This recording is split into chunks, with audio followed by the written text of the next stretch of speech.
Hey guys, welcome back to my channel, Simone here. So today I'm going to be filming my version of books that everyone should read at least once. Now this is kind of one of those things, there's like lists all over the internet and people talking about books that everyone should read, and I thought I would kind of give the books that I think that everyone should read, ones I've really loved and ones that I just think are important reads. So the first book on this list is To Kill a Mockingbird by Harper Lee. Now I read this quite a little while ago and I gave this a 4-star. I really loved this book and I just think it's a really important book to read. This follows Jem and Scout, who are two children whose father, Atticus Finch, is a lawyer, and he is defending a black man who accused of murdering 2 white men who raped his daughter.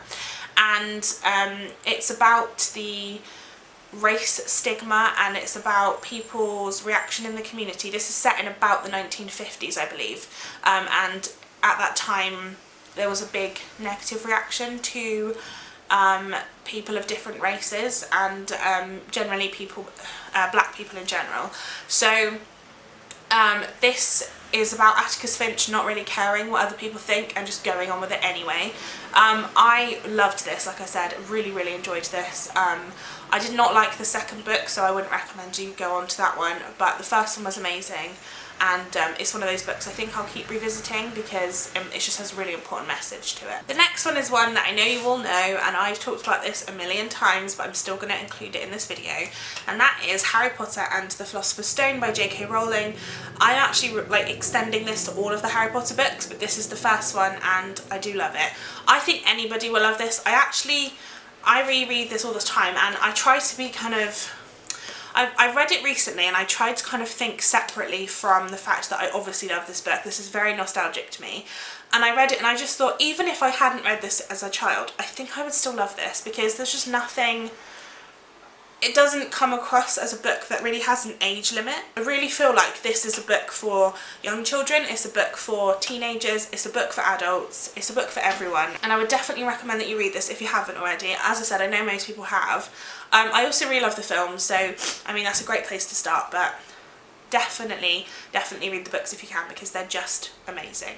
Number 3 is Pride and Prejudice by Jane Austen. Now obviously Jane Austen is a massive author, everybody has heard about her generally, but this is a classic that I really love. Now I actually end up preferring Emma over Pride and Prejudice, but I think Pride and Prejudice is one of those books that kind of stands the test of time. Like, I love Emma, but I also think that it doesn't quite stand up to like a reread as much as Pride and Prejudice does. I think Pride and Prejudice is one of those books that you can reread as many times and it will still have the same like thought behind it, if that makes sense. Like, I just really love it. I definitely, like I said, would recommend. I don't think you should listen to the audiobook personally, just because I think that it's difficult to skip the bits that are a little bit flowery, and not that I skip them massively, but like I skim read, and I just personally think it's better to read the physical book than it is to follow that. If you don't know what Pride and Prejudice is about, it follows Elizabeth Bennet and Mr. Darcy, and it's their kind of love-hate relationship, and it's so amazing. I love it, and yeah, I just want more people to read it. I know a lot of people have read it, but I just want everybody to read it, so this is definitely a book that I think everybody should read at least once. Next up is The Diary of a Young Girl by Anne Frank. Now this is one of those books that is really heart-wrenching for me. I haven't read this in a long time and I do really want to reread it quite soon, but this basically is written by Anne Frank, who was a Jewish girl living at the time of the Second World War, and her family hide in like an attic, I believe. Is it an attic or a basement? I think it's an attic, I'm sure it is. And they hide in an attic in order to stay away, like, and to hide from the people trying to like take the Jewish people and kill them. And this is written from her. She is a young girl. She's, I think, like, is she like 12, 13, something like that? She might be even younger than that, to be honest. I really can't remember. But she's so wonderfully eloquent, and it's really kind of heart-wrenching to read from her perspective of the things that are happening around her and what she's thinking about those things. It's a really difficult read, but I absolutely loved it, and I think that it's important to kind of get that side of the history, because I think a lot of the time we can be quite distanced from the Jewish people at the time of the Holocaust. I think you read about things that happened to them, which obviously is absolutely devastating and very sad, but very rarely do, well, at least maybe I'm just not very well read on the subject, but I don't very often hear from the people themselves, because sadly a lot of them are have died or were killed at the time. And so reading this was just one of those things. It was really raw because it obviously was coming from a child, and yeah, it just really means a lot to read something that comes specifically from that time and not to be kind of distanced from it. So yeah, I really like this one. I think everybody should read it. Number 5 is The Little Prince by Antoine de Saint-Exupéry, and this is a French author who wrote The Little Prince. Now, when I was at school, I did French A-level, and we actually read this in French alongside the English, so I really studied this book, and I think I got something probably different from it than you would if you just read it normally. It is a children's book, but it has so much like beautiful metaphors in it, and it's just a really beautifully written book. Now, I don't really want to go too much into it because I feel like it is one of those books that it's just really beautiful to kind of explore and read yourself, but it is just one of those books that I absolutely loved. It's a bit strange, and when I first read it I was like, I don't understand why this is a big thing, but it was so beautiful, and yeah, I would definitely recommend. I think everybody should read it because it's just one of those books that has a lot of special meaning to certain people, and I found it to be a really delightful read. Next up is a book that I'm sure you all knew was coming, and this is Jane Eyre by Charlotte Bronte. This is my favourite classic of all time. I've read this probably upwards of 10 times, I would say. It's so beautifully written, and I love it. Jane Eyre is an amazing character. It basically follows Jane Eyre, who starts off life in her parents have both died, and she's taken in by her uncle, who then dies, and so she's living with her aunt and her cousins, who really don't like her, and she then has to deal with kind of what's going on there. Then she gets sent to a boarding school, and they're not very nice to her there either, and then she goes to be a governess at Mr. Rochester's house, and it's about the relationship between her and the people that she's living with. It's about her relationship with Mr. Rochester, and it's just so much happens in this one book. Like, there is so many things happening, and I love this. This does not make me bored ever. I've listened to the audiobook of this and it still didn't bore me, even though I couldn't skip anything. I didn't want to. I wanted to read it all. Jane Eyre is such a wonderful character. She's very much a feminine woman, but she stands up for her rights and she knows what she wants. She does not need a man. She's quite happy with that. But she's kind of comfortable in who she is, and I just love reading about her. I think she's so wonderful. I think everybody should read this because it is kind of one of the first feminist literatures, I think, that I've ever read anyway. And it's just a wonderful love story as well, so definitely ticks all the boxes for me, and I think that you should read this if you haven't already. Next up is a beautiful cover and also a beautiful book, and this is Little Women by Louisa May Alcott. This follows 4 sisters whose father is away fighting in the Civil War, and their family has fallen on hard times, and this is just a book about 4 sisters who have this amazing connection together. They're all very good friends as well as sisters, and I loved this. Jo is 100% my favourite character. She's a bit ballsy, she's a bit out there. She is a writer, which I always find really interesting to read about people that have the kind of, because I don't have the like sticking power to be a writer, like not even a little bit, but she has that, and to know like she's so passionate about what she wants to do, and she knows where she's at, she knows what she wants to do, she knows why she wants to do it, and nothing will stop her.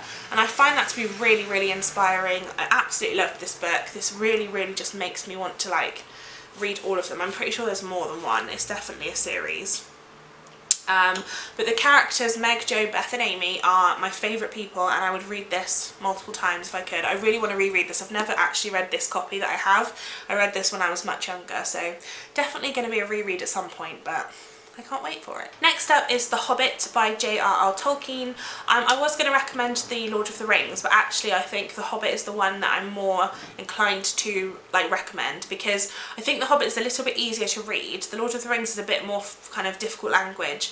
I actually probably prefer the story to The Hobbit anyway, and I've watched the films multiple times. I've also seen the Lord of the Rings films, but haven't really watched them that much recently. I'm pretty sure I own them though, so I would like to read them at some point, or watch them should I say. I do own the second Lord of the Rings book, and I will get to that at some point. But The Hobbit is basically about Bilbo Baggins, who is a hobbit who lives in the Shire, and he lives a very normal life. doesn't really take risks, doesn't do anything kind of crazy. And then Gandalf the Wizard volunteers him to be the burglar for a band of dwarves who are trying to take back their home from the dragon Smaug, who has basically stolen it.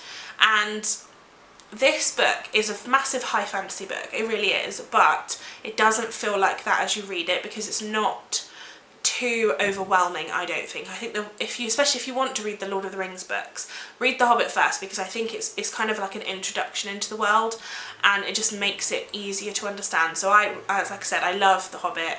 I think it's one of those books that just is endearing. I think I love every single character. I don't think there's one that I find to be, like, there's like 14 dwarves and I love all of them.